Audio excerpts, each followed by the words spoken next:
Good evening, everyone. Welcome to another episode of the Cool Down. You guys must be surprised why Matt gave us a bit of a laugh there. Before we went on, we were 5 people, and now we're 4, but that's okay. Welcome, everyone. Yeah, man. Nick, how's it going? I see you at XP Arena. How you doing? Yeah, good, man. Busy days for this man. Just rushed back from Pretoria, starting up varsity football preparations. Obviously, our first team got a disappointing result in Cape Town. So hopefully we can kick on, maybe do something special on Sunday and get promotion to the PSL. Let's see. All the best with that. All the best with that promotion push. And as you hinted, if you guys do get promoted, you'll be the manager of the DDC team. Now I decline to comment. Let's wait and see if that happens. Okay, sorry. Maybe I'm jumping the gun a bit there. Breaking news here, Silo. You trying to get the man in trouble here? Nah. I'd like to think I would be considered. A lot of the boys that I coach will be there. So yeah, let's see. But it will be a good thing for the club regardless. Okay, no, proper. All the best for obviously the team to make it into the PSL. Matt, how's it going there? How are you feeling after a weekend of halting a quadruple or some sort or whatever? Yeah, it was. I mean, look, I think the result itself is probably not ideal for either side, but it was probably fair on the day on for how the day went. What was more interesting to me, there was a couple of other news stories that interested me more. I think the timing of Arteta's new contract was interesting. I think they've obviously decided that he's definitely going to finish 4th.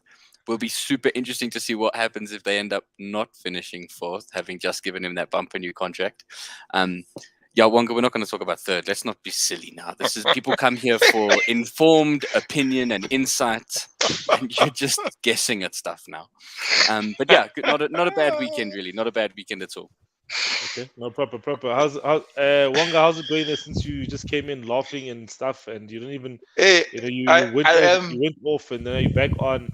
What's happening, Wonga? Yeah, I went off. People are trying to sabotage me. I'm king of the weekend. Only guy to get a win here. The people are sabotaging me here. Your enemies are after you. Hey, bruh. That 3rd space. This is how I know 3rd place is coming. This is how I know it. People, I mean, my 3rd place is just as big as a dream as Claudio's quadruple. Wonga, this is just the introduction. We don't say. This is how you're doing. Claudia, how you doing? How you doing, Claudia? Silo, unlike Wonga, who thinks the Illuminati are kicking him off the show, I'm doing all right because I see black and white, and I'm seeing the boys are getting some tired legs, but they're still putting in performances that we can still be proud of. So I'm happy from a Liverpool perspective. No, okay, that's all good. Louis, how's it going? Thanks for tuning in as always, guys. If you're in the comment section, please do comment. We obviously would like to engage with you guys on the show. The show is not just about us. The show is about you guys, the fans, the GLTV squad. And guys, don't forget, guys, you guys can still get this top that I'm wearing. Just ask Claudia where to get it, and he'll obviously tell you. You can get your GLTV merchandise. Probably there might be other merchandise to launch, but I don't know, Claudia is a black swan or something of that sort. But yeah, guys, so obviously we know that the Premier League is happening, but also there is also the CAF Champions League and the CAF Confederations Cup. We're going to start with the CAF Confederations Cup, where Orlando Pirates won 2-1 against Ahly Tripoli, which is a team from Libya. They won 2-1 away from home. I think they probably should have gotten a couple more goals with the amount of chances that they had from what I saw with the highlights. But Wonga, I always like to start with you because I think you're an Orlando Pirates fan, or maybe correct me if I'm wrong. No, I'm not a moment. I'm a Sundowns man. You're Sundowns man. Okay, but tell us about the Buccaneer in terms of this game. What do you think of their first leg performance? If you did watch the game or highlights, or what do you think of the result in itself? Now, look, I did not watch the game with the highlights, but I mean the result is a good one, and I think, I mean from the previous game, I think getting the result in the first leg, that's what you would always want. And yeah, I think that'll definitely help them come next match. But I mean, hearing what you're saying, I mean, missing many opportunities, that can be, I don't know, sometimes it can be a demoralizer going into another leg. I mean, you saw Pep when they lost when they had the first leg against Madrid, very disappointed with the chances they lost, and next match it ended up biting them. But let's just hope they get through it, because what you said is 2-1, so that's a close one. So yeah. No, definitely. And then Claudio, since you are a Buccaneer fan, I don't know what you think of this result. Yeah, it's good, man. It's good for, like, we always talk about flying the South African flag high, and it's good that someone's got to do it. So despite the fact that Nick said they're not going to have a junior academy anymore, they might as well do well in the first team only. So they've got no excuses. So yeah, from my side, I'm super pleased. Flying those bones high, scaring the rest of Africa. It's a pity it is only in the Confederations Cup, but nonetheless, we will take it. We will take it from a South African perspective. You know, when you're saying flying the South African flag high, I think this is where I'm going to ask Matt. How there's been this topic in South African circles, right? Of Orlando Pirates is the only South African team still competing in Africa, right? And they feel that other team supporters should be supporting them. So Kaizer Chiefs and Mamelodi Sundowns and Cape Town City, SuperSport United, Tuks, whoever, all the other teams should be all supporting Orlando Pirates in this. So that's like you supporting Wonga in the Champions League. You know, how do you feel about that? Do you feel it's right to be supporting you and your rivals just because they're representing the country? I don't know. It's one of those tough ones because, and for me, it always depends on who's playing and who's playing who. You know, it's not as simple as just because this is my country, I'm going to support that club. Because and it works both ways. Because you remember when we had old Chris Pyack on and chatting to us about Liverpool, and he was saying how much he hates supporting England because he hates Harry Kane and he hated Wayne Rooney, and so it's kind of like now Liverpool want everyone behind them because they're the English team in the Champions League. But then when they come back, who said that, Matt? When you say that, they want everyone behind them. No, he did, and I actually just heard now, the Liverpool contingent, the Liverpool fans, the Scousers, the true Scousers, see themselves as not English. Their nationality is Scouse. So they don't care. And sorry, carry on, Matt. They don't care about that. Said, in this particular case, with the Liverpool one, I actually do kind of want Liverpool to beat Real Madrid in the final because it potentially pushes down their Champions League spots to 5th. And so that it somewhat selfishly maybe gives Spurs a chance to get into the Champions League because they'll qualify automatically then as champions, and then I think don't we end up getting an extra slot from the Premier League then, if I'm not mistaken. So. That's what happened last time. And so back to the South African one, I think with Pirates, I think unless you're kind of a Chiefs fan, it's probably feels okay supporting Pirates, continentally. But when like for example, if it was Arsenal in the Champions League final, I don't care what it means for us. I'm not supporting them. Like I wouldn't be able to bring myself to. It wouldn't feel real. I don't think I could even fake it. I don't even think I could be happy for Wonga. It would just be kind of like, well, that's happened. I'm going to do something else that day. It's a tough 100%. One. It's got to. I mean, and I suppose it's the same for you, Selo. I mean, are you going to be able to cheer for Liverpool? No, I can't cheer for rivals. Whether it's South African or English. I can't. I literally.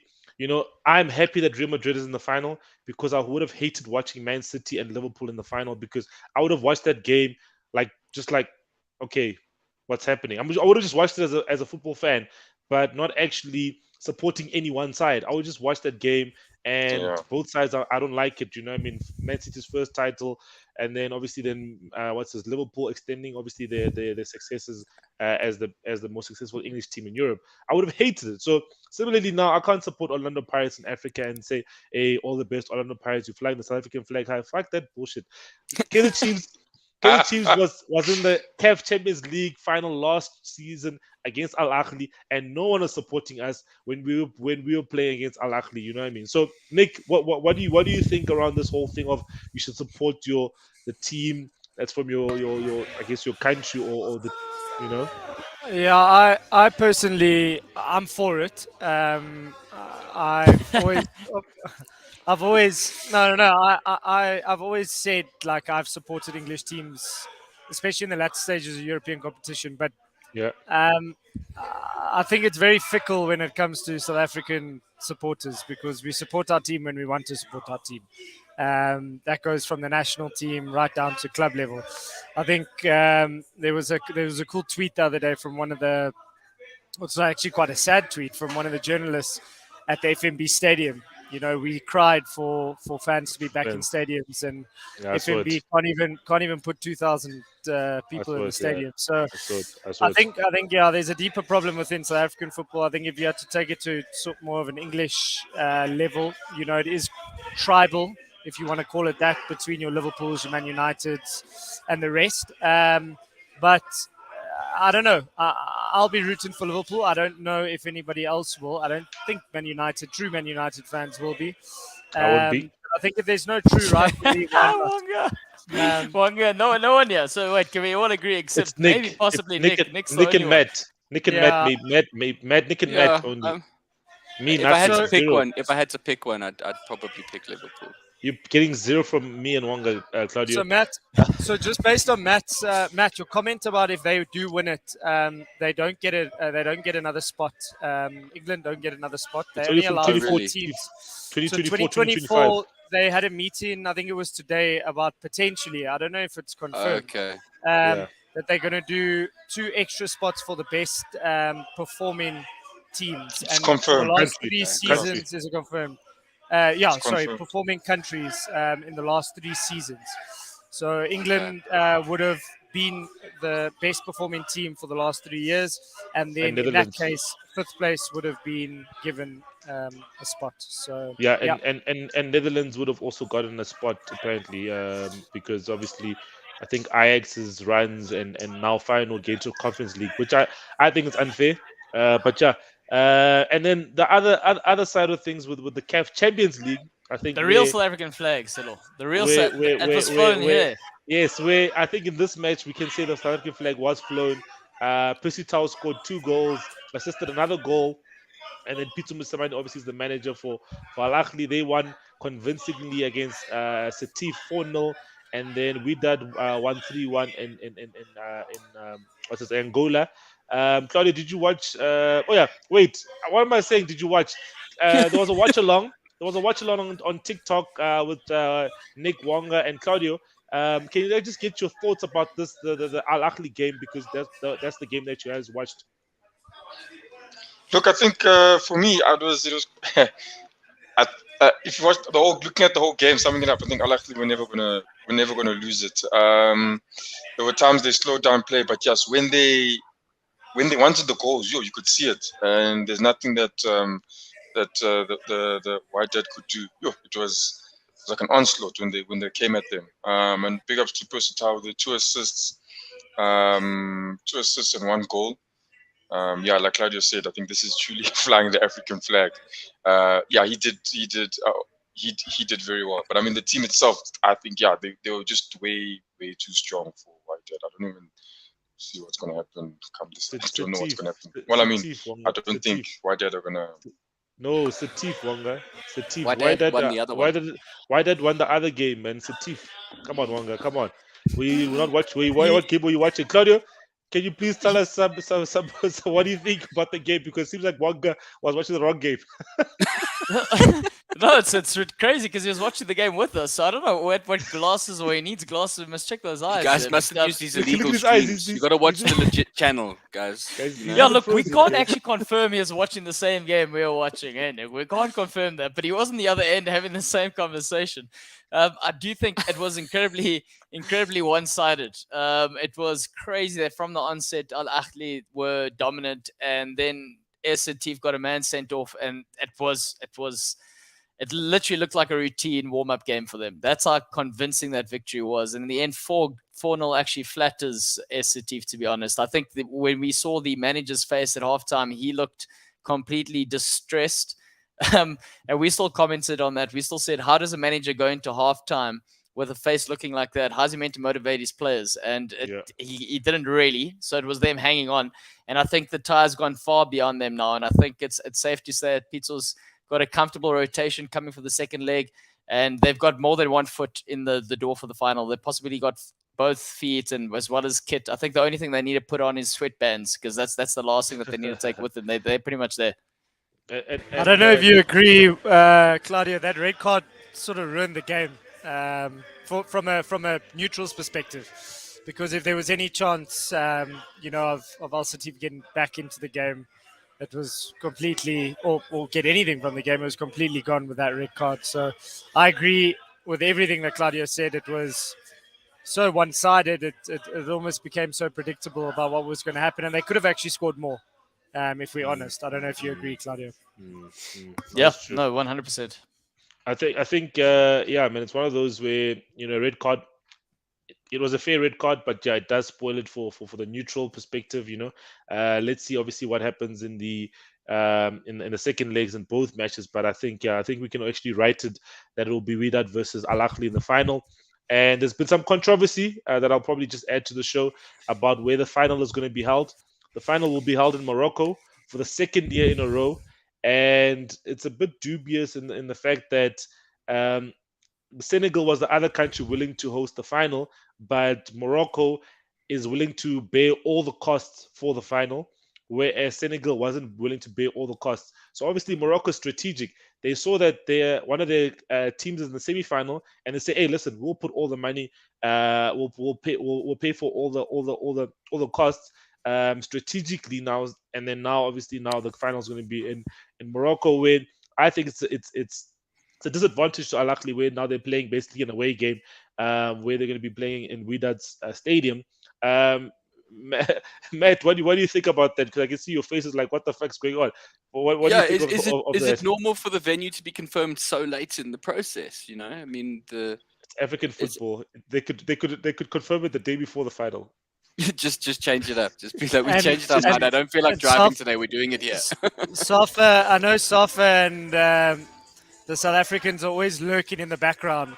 So normally if there's something going wrong, if there's tension in a country or there's government issues, Danny Jordan always pipes up and says, "You can come here to our world-class stadiums, the World Cup that we hosted 12 years ago, to try and get some usage out of it." Yeah, but it's madness. So yeah, the final is going to be in Morocco, which I think is unfair for Ahly. I think it should have been decided before the tournament started. So if that's better, knowing that it will be in Morocco before you start, than actually deciding in semifinals. But yeah, that's African football for you guys, and all those who do keep up to date with our social media platforms, guys. We will have other watch-alongs. Just watch out on our social media pages on which games we'll have the watch-alongs for into the CAF Champions League and other tournaments that come up as well. Claudia, it seems like you wanted to say something there. No, Nick actually had a great idea on Saturday. We might even do a watch along for the final day of the Premier League. So just watch out for that. Ooh. That's a great idea. That's a great idea, guys. You heard that. Watch along for the Premier League final day. Just keep out in terms of our social media pages, and obviously we'll communicate in other shows. But yeah, guys, that is African football done in a nutshell. There's probably other stuff we could talk about in African football, but let's go, obviously to the UK. And I think the first topic is the one that has Matt back on the show, probably, and has Claudio no surprise right now. Coincidence? I think not. I'm here mainly because it's North London Derby week. I had to be here. I had to be here because I needed to hear Wonga claiming, he thinks they're going to walk away from the end of this week suddenly like top 3 or something. And I just need to be here because then I want to be here next week when it's not the case. No. I hear you. Christopher Lawrence is saying there what?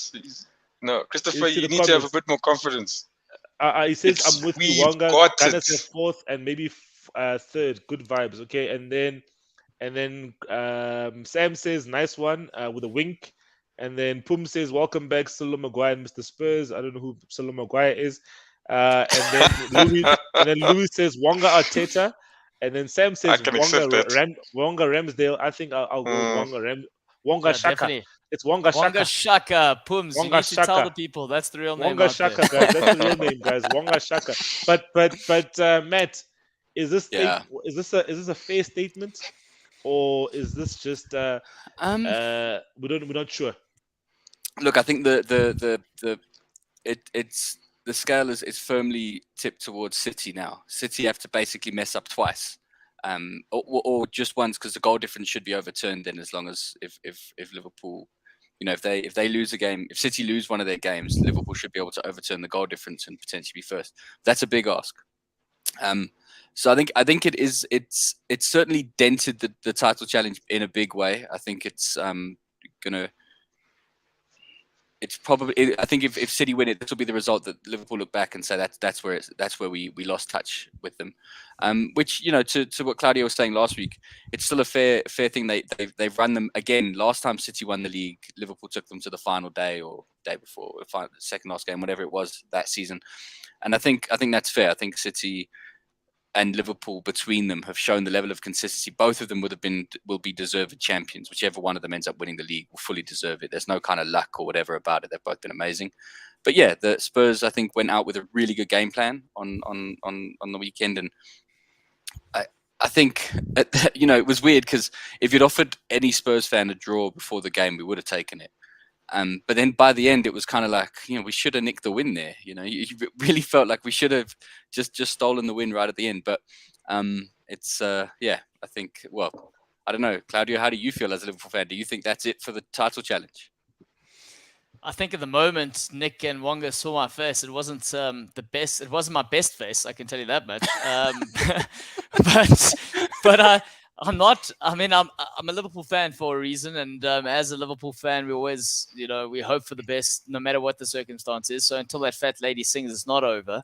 Although, like you said, the scales are definitely tipped towards Man City. But at the same time, Man City have just come off the back of that 5-0 victory over Newcastle with a couple of injuries. Ruben Dias out, John Stones is out, Nathan Ake is possibly out. We know Kyle Walker is definitely out. So those are three key players in their backline that are out. So when you're looking at that, for something, I say this time and time again, for something like a quadruple to happen, everyone says it's virtually impossible. You just need all the things to align. And if that's something that falls in place for Liverpool to get across the line, then it is. That it's just been written in the stars. But that said, for it to happen, it's already just the fact that we only, 3 more weeks left of the season, and they're still in the shot of all 4 trophies. That's ridiculous. It's, I mean, I'm sitting here, regardless of everything. This is the best, apparently, its side has ever done in terms of chasing quadruple. Well, they've played every game available this season. They will have played by the end of the season. They will have played every game available to them, and I don't think that's ever been done. That is a very impressive achievement. And I don't think we can take that away from Liverpool. What they have put together this season is very impressive. I think that what will be sad is if they don't get it over the line with at least the Champions League, it'll be a season that ends up getting forgotten because it'll just be a League Cup or whatever, And 100%. And so I think they've got to at least get the Champions League so that people look back on this season and kind of really appreciate what it was. But yeah, it is. And I think I said prior to this, I said for what Klopp has done and the squad that he has, and obviously it's gotten better now with this last window, is that this season what they needed minimum was a trophy. The irony to that fact is they've delivered on a trophy, and now they can go one step further. Now to the point is if they get anything less than 2 trophies, it seems it's going to be a massive disappointment, largely because of what they have achieved so far. Yeah. So that's the thing of managing the expectation. I do think Man City are feeling the heat regardless of the fact that they've nudged ahead. I mean, Pep's comments coming out saying everyone's supporting Liverpool, that he's just stirring up trouble because he knows he's feeling the pressure a little bit, because now the pressure's on them to deliver the Premier League title. That for them, if they don't do that. So that for us, we've got nothing to lose here apart from 4 trophies. I mean, we've already got the one. Can we touch on Klopp's comments after the game and what he said about Spurs and them not, they obviously their tactics wasn't, how he plays football. You know what I mean? I think guys, Klopp sometimes is a freaking, he is.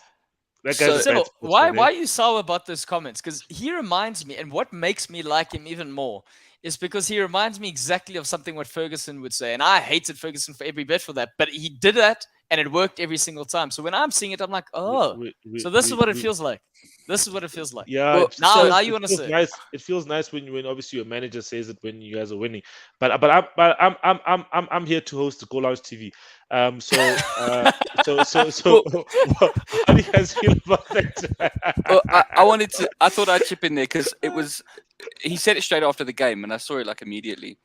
And so on the one hand, part of me thought, that is a bit of, there's a bit of sour grapes there because Spurs didn't just park the bus. There was quite a clear tactical mission. They were quick on the counter and they scored first. So you can't really say they just came there. But at the same time, I also expect managers to get a little bit passionate. Look at Conte. Look at some of the stuff he has said after Spurs have lost. He's also kind of flown off the handle. And also, I think Klopp, was it today, he came out and apologized for it. He said he shouldn't have said what he said or whatever. And I think, these things get said. I don't think any lasting damage really got done. I think also it's fair for him to be frustrated. The pressure of chasing this quadruple. Can you imagine what that's been like for him, and for him to have a little outburst? It's not like he really, got overly personal and slammed any individuals. I think it's fairly harmless in the long run. I do think it points to potentially something they might want to revisit behind the scenes because it was clear, even against us, it was clear that they were struggling to find a plan B once Spurs kind of set up the way they did. Even quite late in the second half, there were times where they weren't finding that incisive thing. And it was surprising that Salah had a really hard day.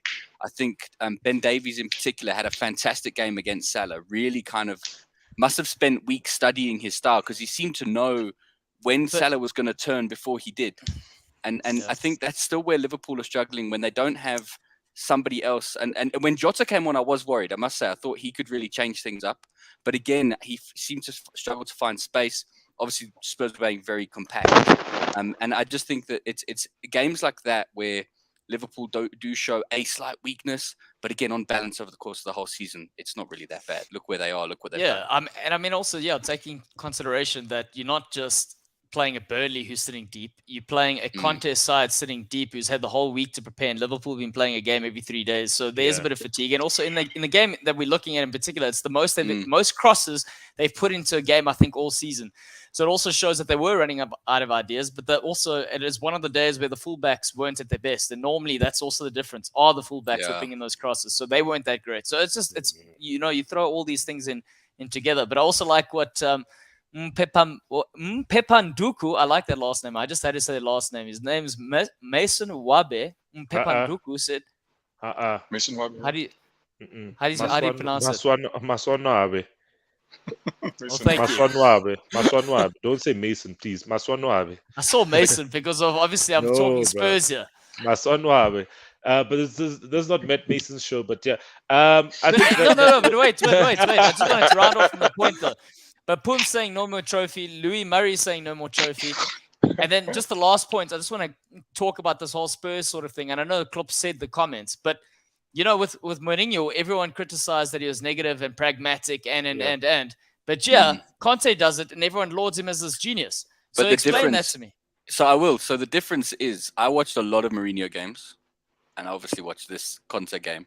When Mourinho was doing it, it was literally there was Harry Kane up front on his own and they were just launching balls and hoping for the best. There wasn't a tactical plan. Here with Conte, you could see it had been really well thought out. There was a much different feel to it. And we kept feeling dangerous. Like even though we were sitting 10 men behind the ball and there was that shifting line of the midfield defense kind of moving and forcing you guys to move in straight lines in front of us. There was a clear indication as soon as we got the ball, you saw the way the whole shift changed. The wing backs came running up. Emerson Royale had an absolute blinder of a game. The movement was incredible. And it was just the difference in transitions for Spurs was night and day compared to how we were playing under Mourinho. And I think that's the big difference for us. When we were doing it with Mourinho, it was like a desperate hold on, let's just not concede. Whereas here, Conte said, if we play this way, we could potentially win this game. And I do really feel we could have snatched a win. I don't think it would have necessarily been 100% deserved. I do think a draw was a fair result. But Spurs came very close to winning. You guys, your goal was deflected. And there was a couple of chances for Spurs to steal it at the end. So I think... it felt completely, as a Spurs fan, it felt different watching this than to watching the worst examples of Mourinho's tactics. Okay, fine. I'll let you have that one. That's enough. That's enough chat about a 1-1 result. I think yes. we need to go to You know, the Etihad and what happened there. Nick, what are your thoughts on this game? Obviously, I think you guys caught City after the Champions League exit, which could have gone anywhere in terms of this particular result. So I think you guys obviously faced a wounded animal.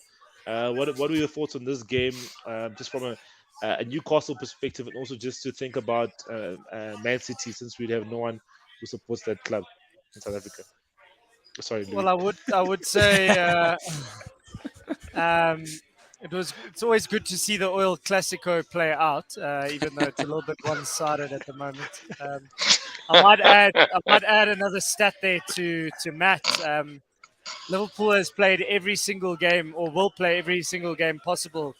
Newcastle will play the least amount of football that you can play as a Premier League team. We got knocked out in the first round of the League Cup, and we got knocked out in the first round, or the third round of the FA Cup, which is the first round of the FA Cup team. So it just shows you how far we actually are, just to put it into perspective. But I think, if I'm honest with you, like City were world class. They really did turn it on, and they didn't really get out of third gear. If I'm truly honest, I think they got the 2 goals and felt that they needed to take Ruben off. Although I do hear he was injured, but I think if they were in a little bit of bother, they probably would have kept him on, because he was doing quite well. I do think there was a moment Chris Wood can put us ahead. There's a moment when we have a goal disallowed to make it 1-1. And then Callum Wilson at 3-0 down has 2 1-1-on-1 and one tap in. Yeah. And on a different day those go in. He's just come back off a 5-month layover. So I just don't think it was our day, and this result was always going to happen. A team like Man City will find out our flaws. And, unfortunately for us, that happened. I do think it just shows that we're probably about 6 players short of having a real competitive team next year that can maybe challenge for a top 8 or a top 6. We're very far from it.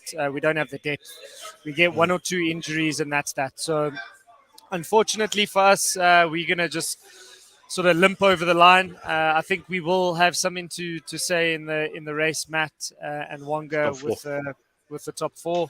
I don't think any team has really cruised to a victory at St. James's Park in a very long time. I think Liverpool came there and only won 1-0, so I think that will be up for grabs. Matt, I think you won 5-0 at home.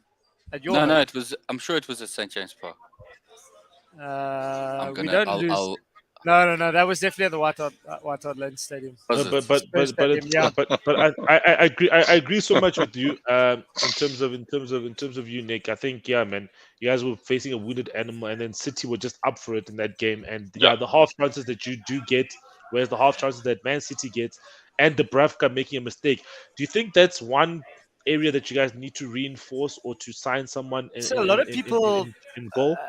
A lot of people have been saying that. I do think if we kick on and, we serious European contenders to get into your Europa Leagues or your Champions Leagues, maybe we do need to look at someone else. But, guys, I can't tell you the amount of times that guy saved us. Like, I think every keeper is due a blunder now and then, So he's been one of our best players for the last couple of seasons. So he's number 1 for Slovakia.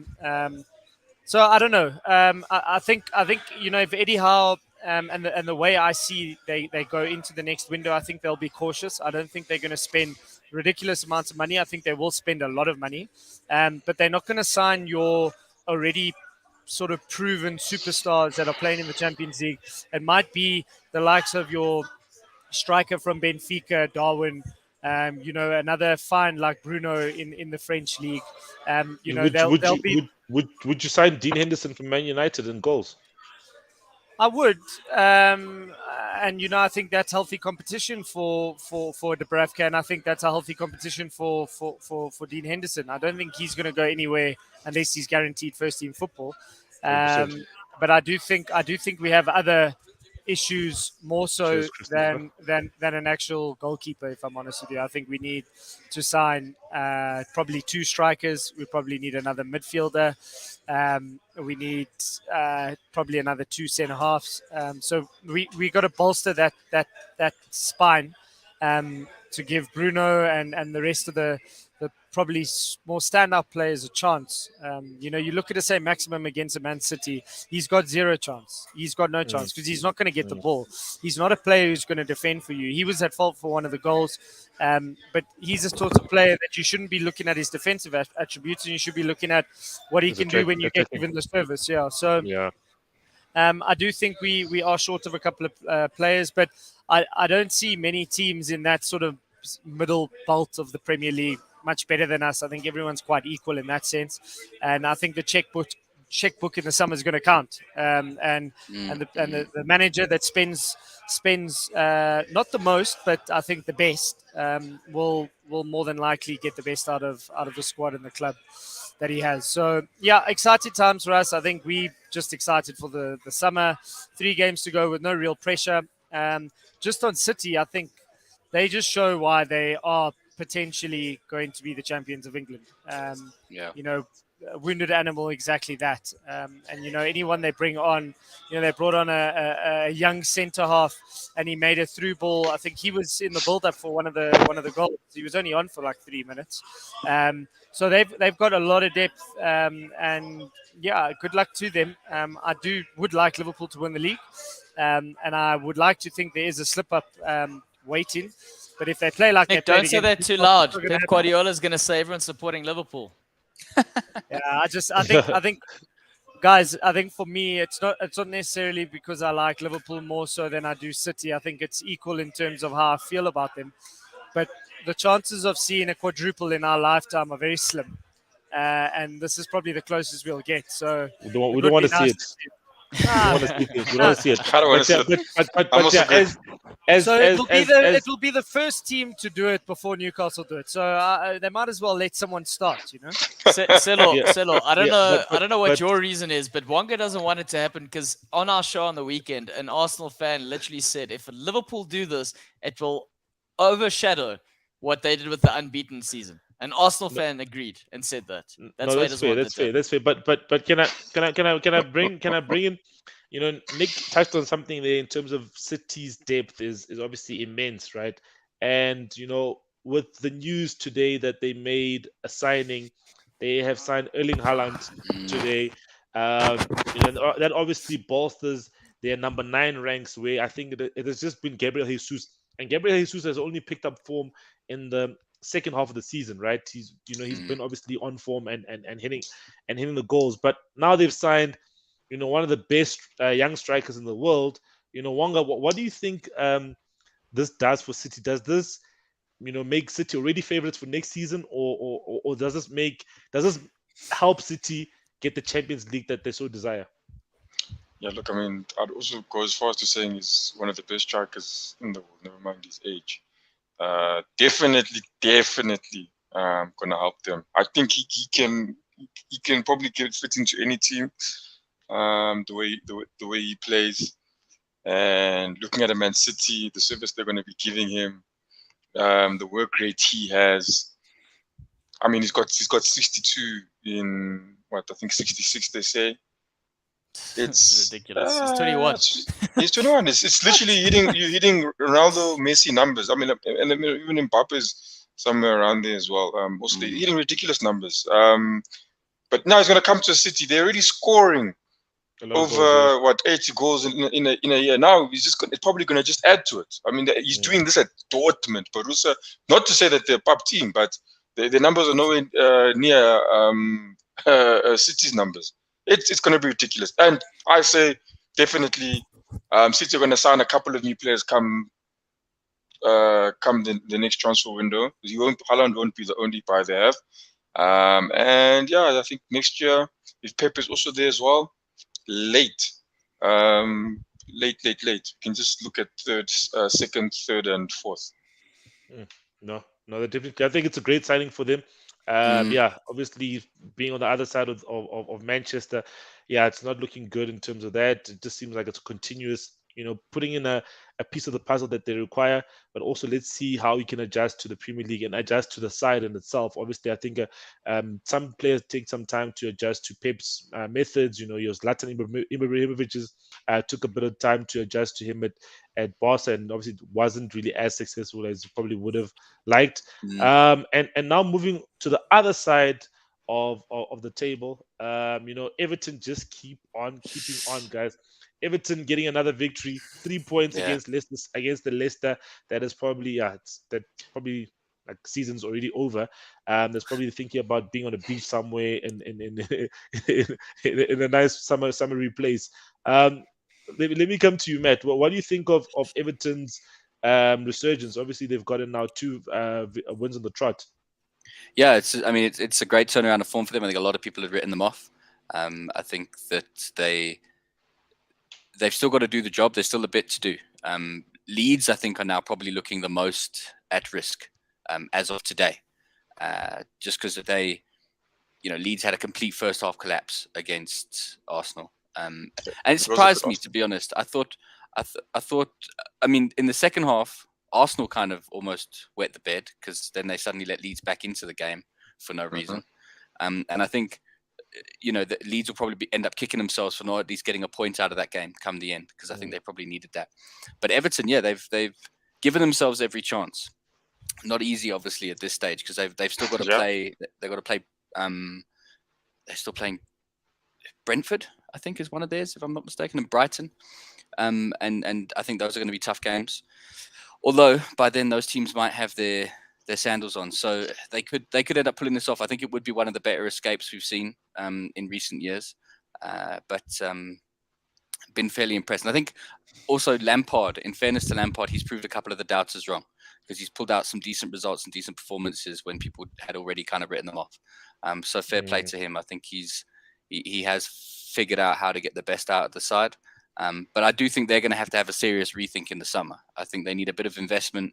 They need to rethink how they structure themselves, and they do still seem to lack a certain kind of tactical vision. As a side, you can't really say, like most sides, you can look at them and say that's a counter-attacking side, that's a defensive side, that's an attacking side, that's a pressing side. Everton are a bit all over the place. It kind of depends. They don't seem to have a coherent vision of what they do. So yeah. But good result for them. That's true. No, definitely.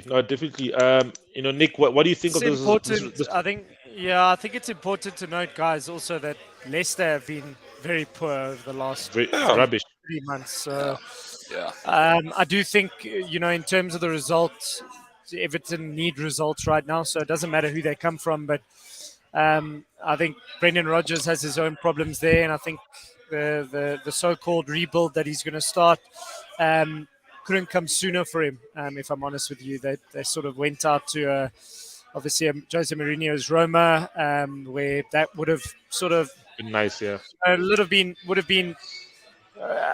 would have been good for them, but I think it would have just sort of cast a shadow over their real problems in terms of what's really been going on. I think since he's been linked to that Man United job, they haven't really been the same. I'm not saying it's all to him, but I think they've conceded the most goals from set pieces in the league, but by far, I think. So I do think he's got a bit of work to do and try rebuild that team who not even a couple of for the last couple of seasons they've been fighting for Champions League spots, not even Europa League or Conference League spots. So good for Everton. I would have loved to have seen them in the scrap. I do think they might just have enough now, and that momentum might carry them over.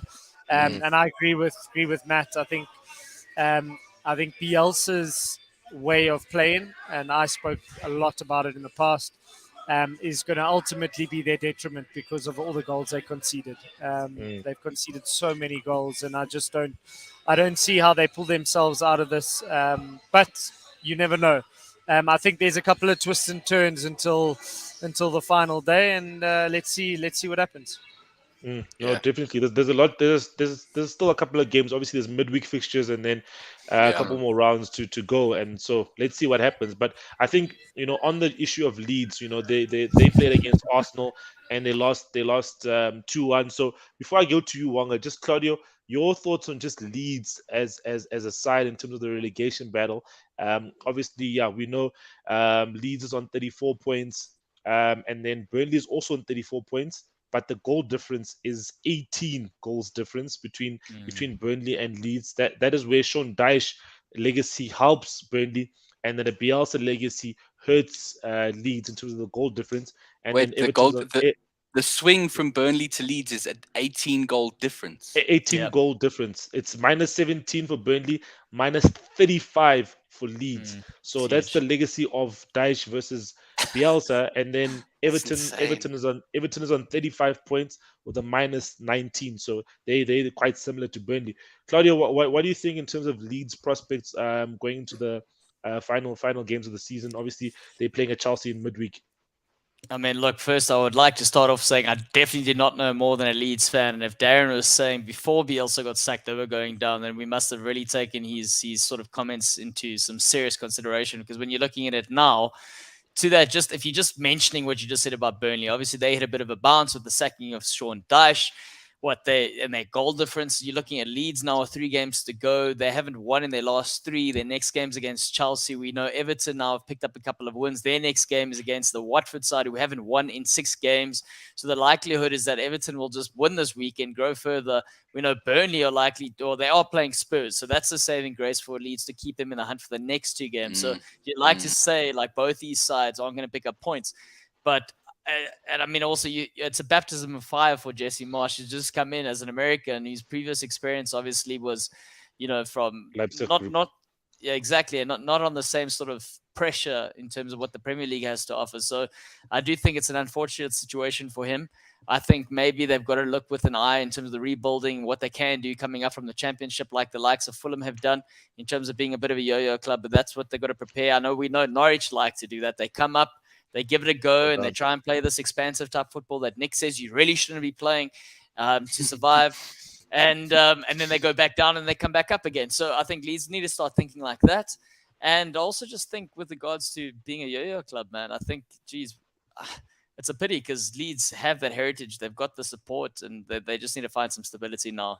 And obviously, like Nick was saying, with Bielsa, it wasn't going to be there, and I'm just bummed because it looks like we're going to have Burnley again staying up. Damn, man. Yeah, man. The pub team is going to stay up, but let's see what they do in terms of managerial changes next season.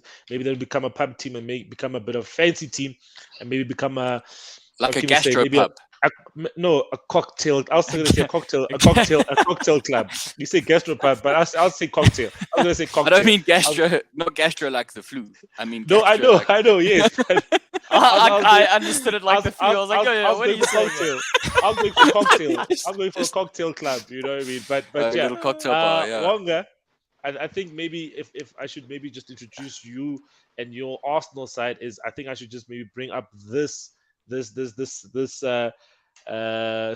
that I probably prepared for this show. I think that last part you've been forcing us to say it, so I had to include it.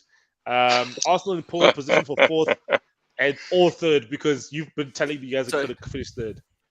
So, Nick, Matt, want to say something first before? I just feel like this is a troublesome statement because I do feel like they're currently pole position for 4th. I think you've got to hand it to them. I think they're favourites for 4th at the moment.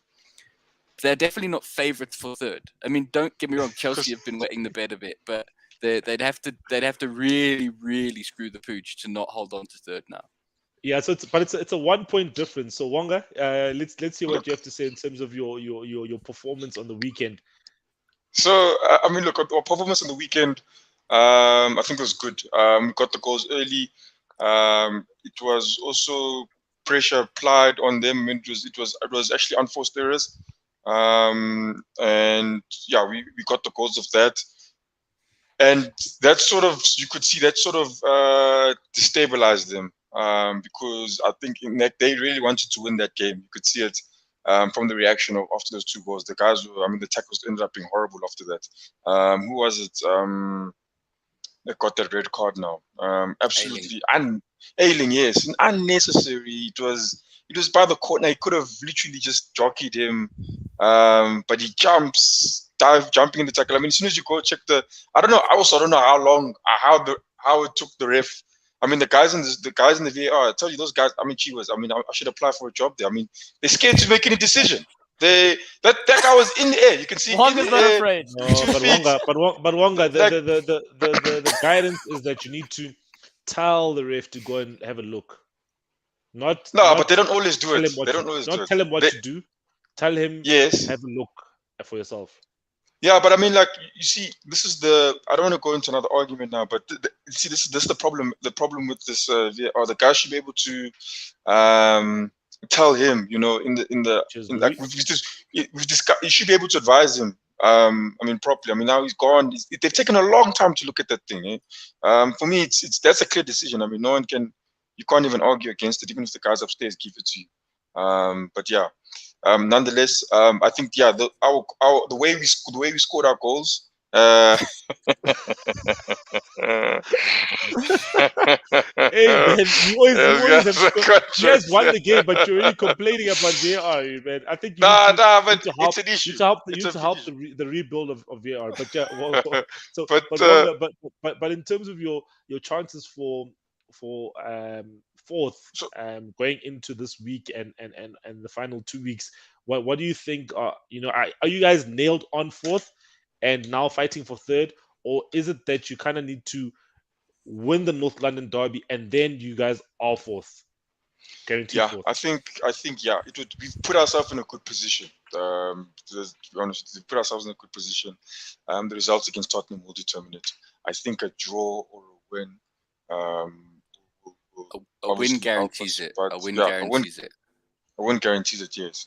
And a win also then puts us in third place. And then Chelsea would have to obviously do their business. Chelsea's playing before you guys. They're playing Leeds before you guys. Oh, is it? They're playing Leeds? Thank you. Thank you. They're playing Leeds.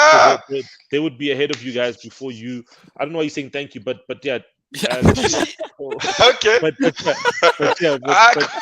Listen, wait. Before you go, listen. Before I've been saying this for a long time. I've been saying, we're out there. I said top 4. Guys like, yeah. Okay, now we're top 4. And then I said top 3, and we're a couple of points away. Yeah. Now we're 1 point away. I'm telling you. Leeds. I want to say it. Leeds. They've suffered us at. They've suffered a defeat against us, and I've seen them. They're not too happy about it. The players want to stay up, and I think Chelsea are going to be taken for a run for their money. If they get a draw, even I don't think it's enough for them to hold that spot. Wonga, focus on getting Champions League football. Now you're thinking ahead. You're going to come to St. James's Park and you're going to lose. And then what are you going to think? Yeah, you're going to be Icarus.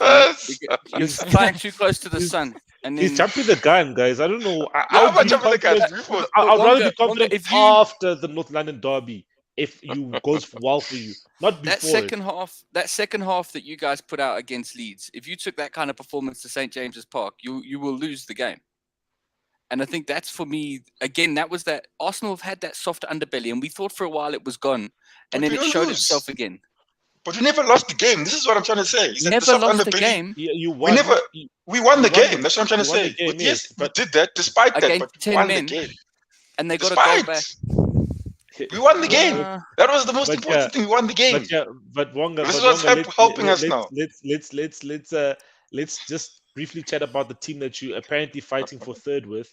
Nick, what do you think has gone wrong for Chelsea? They lost to Everton and now they've drawn against Wolves, kind of bring themselves towards Wonga and Spurs instead of going towards safety and securing third, before the final 3 rounds, the final 2 rounds. Yeah, I was listening on the radio now. It's a tricky one for Chelsea. I think the first 2/3 of the season they were thereabouts with the title challenge, but obviously recent sort of things that have been going on and around the club, around the world, have put the club in a little bit of limbo. It looks like the club's going to be sold now, and I don't know. It's a strange one. It's very tough. Must be very tough for the coach. I mean, it is. He doesn't know if he's going to be able to buy players next season. He's not sure if he can keep his current players. He's not sure if he can even renew contracts of some of the players that he wants. So I think it's been a tough ride for them. I think that's a very good squad they have there, guys. Like, let's be honest, they won the Champions League not too long ago. So, I do think if they can acquire a little bit of stability within the next 2 weeks or so and go into the summer knowing exactly which sort of direction they're going into, they'll be fine next year. And if they can continue sort of strengthening in areas, they probably need to get another 2 centre halves, probably a left back. Would you get another striker? I don't know. I would probably stick with Lukaku and see if they can try get the best out of him. And you never know. They might be pushing the likes of Man City and Liverpool, but I think they also just want to get the season over and done with. But as Matt said, they're right in too close to the sun in Arsenal, thinking they might get third, but Chelsea are right in too close to the sun, with potentially, don't think it will happen, but potentially falling out of top 4. So yeah, I think they will finish the season strong, and yeah, let's see. Yeah, I think with what Pums is saying is quite hit the nail on the head. Too many uncertainties, as you alluded to, Nick. There, they at least still have something to play for, which is this coming Saturday in the FA Cup final against Liverpool. So they'll probably want to go into that game, play Leeds midweek, have a good result against Leeds, have some momentum going into the cup final, and then obviously avenge the League Cup defeat, where I think they should have won the League Cup against Liverpool. But this is obviously, I think Liverpool's in a much better position going into this game, where they actually look, obviously, I think heads-on favorite to actually win this FA Cup final. But let's see what happens with Chelsea. And yeah, the last game that we're just going to touch on, obviously, I think it would be a miss of myself not to touch on this, but I think not to talk about the result more than anything. We can touch on the result. I think, yeah, man, there's a lot being said about Ralph Rangnick. I think some people, I think the fans are happy with him in terms of what he's said about the hierarchy of the club in terms of how the club is being run. But some ex-players are saying that he shouldn't be airing out the dirty laundry of the club out to the media. And yeah, obviously the result 4-0 against Brighton. We lost 4-0 against Brighton. Yeah, man, these guys. I think when they say people have down tools, they talk about this side, and I think it's actually petulant of them to be doing such things. Yeah, but yeah, it's actually rubbish. But just from a let me say those who are outside, Claudio, I think let me give it to you, because I think out of everyone here, your club has run the best out of everyone who's on the show tonight. So, what do you think of Rangnick trying to voice out certain things he probably wants to be done within the club, or how he's going about it? Obviously, I think he's obviously had successes with Hoffenheim and successes with the Red Bull Group. What do you think of his tenure? I think it was always going to be tricky as an interim manager. Just being interim. I think if you're a manager and you have a contract, I think it's obviously a bit more certainty for the club. But what do you think of his comments of what should be done with the club? Look, I think Rangnick is a very intelligent man. As Matt will tell you, being a consultant is a particular role that one plays. You come in there, you assess the situation. You're allowed to say what it is that you think, and at the end of the day, please don't tar me with the Rangnick brush. No. But what I'm saying is, but on the real though, you're allowed to say what you see without feeling the weight of the comments, being fired back at you. So what's quite interesting is he hasn't delivered in what he's meant to deliver. To be fair, the brief in which you receive hasn't been very clear, and the mandate that was given, he hasn't been told to execute what he was told to do. So it's easy for him to pass the buck. He's not getting results. He's blaming other things. Yes, I think Man United fans are listening to it and going, yeah, he's calling them out. But at the same time, you got to look at it and be like, dude, you were still hired to be a manager. and get results, and you're not getting those results. The players clearly don't respect him for many different reasons. I also think, obviously, we know how toxic the culture is, and he definitely wasn't the character strong enough to manage that or ship that in. I mean, that's the first thing you do as a manager, regardless of whatever the manager balance is, whoever comes in, the first thing you need to do is get the players on side. He didn't do that. So I think from a United perspective, it's incredibly frustrating. I think like I said, he's very smart. So how is he still has a consultant job while he's been now officially being given the head Austrian job as an international manager? Austrian manager, yeah. I mean, how should that should never be allowed? But I think that goes to not even having his role defined within Manchester United post the season. I think 100%. There, if you tell the guy that you can't work anywhere else and you need to work a certain amount of hours, because apparently he's only going to work 6 hours a week at Manchester United. You work more than 6 hours in a day. On Goalloungetv, Claudio, so imagine now 6 hours in a week for Manchester United. So I think that should have probably been properly defined. I think Manchester United in itself as a club is a Mickey Mouse club, or been run like a Mickey Mouse club for the last 3 to 5 years, especially under Ed Woodward. And there's a lot of changes that they're trying to make, and I think. You can't be allowing, as you said, a person to be working as a full-time manager elsewhere, but then obviously being a consultant elsewhere. And I think Rangnick has some ideas. Yes, he has some ideas, but I think also, this whole season has been shambolic from Ole and what he did into obviously the interim manager. There was a bit of a, the new manager bounce, but more of the defensive solidity actually came about where we weren't conceding as many chances under Rangnick. And then after the international break, I don't know what happened. The wheels came off. I don't know if those guys just like, hey, man, I actually like this international break. It's actually quite nice here, man. I think we should just be on holiday forever. So I think they've been just down tools since the international break, which has not been good. But guys, there are midweek fixtures, guys. And I think just so we can wrap up, guys, just some predictions quickly. Scoreline predictions is all I'm going to ask from you. We're going to start with Wonga, Nick, Matt, and then Claudio. The first game is Villa versus Liverpool. Wonga, score your prediction for this game. Tough one. I think it would be a 2-1 victory to Liverpool. Nick? I think 2-0 Liverpool. Funny, quick statement, but Gerrard has a hand in the title, potentially. He could give the game to Liverpool tonight and go spoil the party at City. Yeah, he must give us a nice, easy game. Rest the players. He must let us do that. So what's the scoreline there, Nick? Or 2-0? 2-0 Liverpool, yeah. Matt? I reckon it's going to be 3-1 Liverpool. I think they'll put on a show to make it look like Gerrard didn't completely roll over. But yeah, it's going to be 3-1. And then Claudio, obviously your side. I'm gonna go with what Wonga is saying, 2-1. I think it's gonna be a tight game. It's just they're gonna make us work for it. That's what they're gonna do. And also continue. Coutinho also wants to show Klopp is, hey, you didn't want me back there. I'm gonna try and show you something now. So let's see what Darren says. It's gonna be 2-1 to Liverpool. Liverpool 1. Okay, I'll look at the Leeds one off when we get there. I think it's going to be a 3-1 victory to Liverpool. Next game is Watford versus Everton. Wonga, what's your prediction here?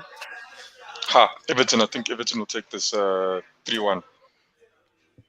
I think Watford have nothing to play for, so the pressure's off them. I think 1-1.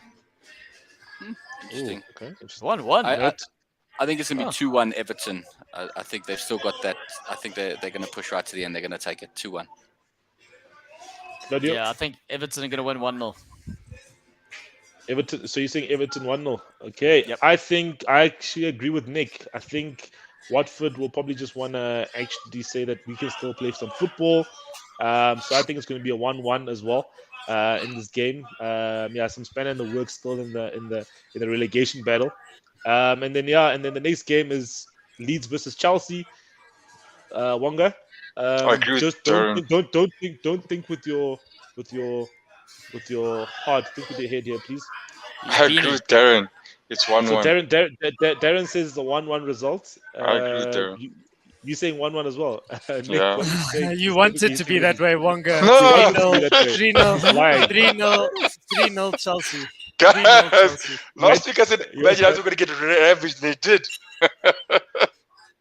Matt, your side? Yeah, I reckon Chelsea are going to put it off. I think Leeds are going to put up a fair fight, but I reckon Chelsea are going to win it 2-0. Do Chelsea rest players ahead of the FA Cup final, though? Does he rotate the squad? I think he does rotate the squad. But I still think they're better than Leeds. Yeah, but I don't know. I think Darren's onto something. They're fighting for survival, whereas, Chelsea's rotating players. The second string players are going like, I'm going to say 1-1 draw. There you go, Claudio. Yeah, I think it's going to be a 2-0 victory to Chelsea. And then the next one is Wolves versus Man City. Wonga. 4-0 to Man City. 4-0. Okay, 4-0. Nick. 2-0 Man City. I'm not liking these predictions. That's I think City are going to have a problem at the back. I think their defensive injuries. I think they'll concede, but I still think they'll win. I think it's going to be like 3-1 or 4-1. Okay. Claudia, give us a Wonga type prediction there. Two words. Connor Cody, former Liverpool player, current Wolves captain. He's going to lead his boys. He's going to get something. Connor Cody. A lot more than 2 words. I said 2 words for Connor Cody, and then I justified the rest of it. Okay. The 2-word intro, title and body.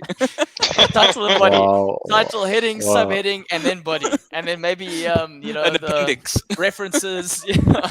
No. I'm hoping they get something. It's more hope than head. Yeah, so more heart than head rather. So 1-1 Wolves.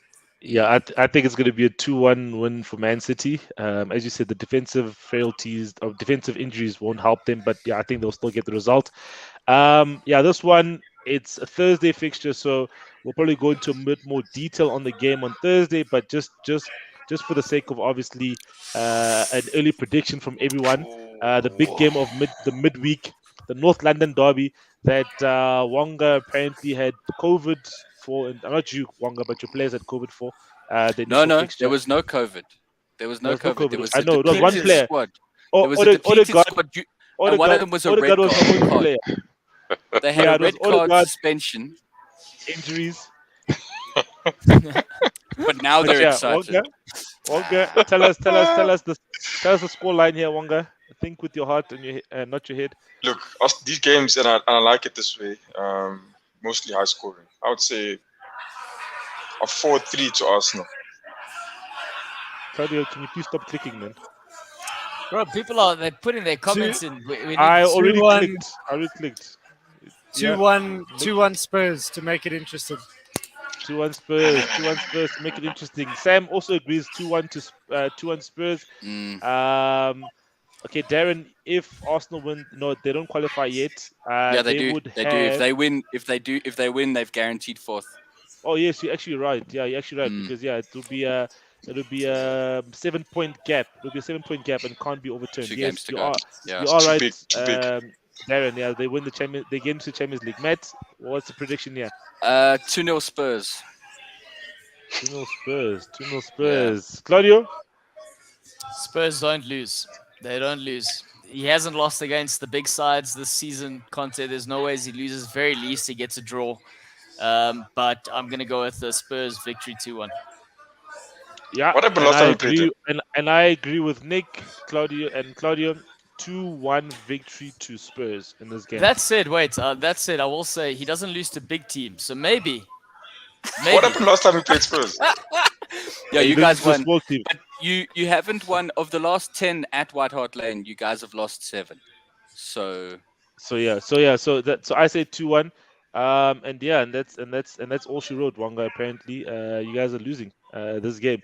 But yeah, guys, thanks a lot for tuning into the show, guys. Just final thoughts. I'm gonna start the final thoughts with Nick. Nick has to go man the bar at XP Arena.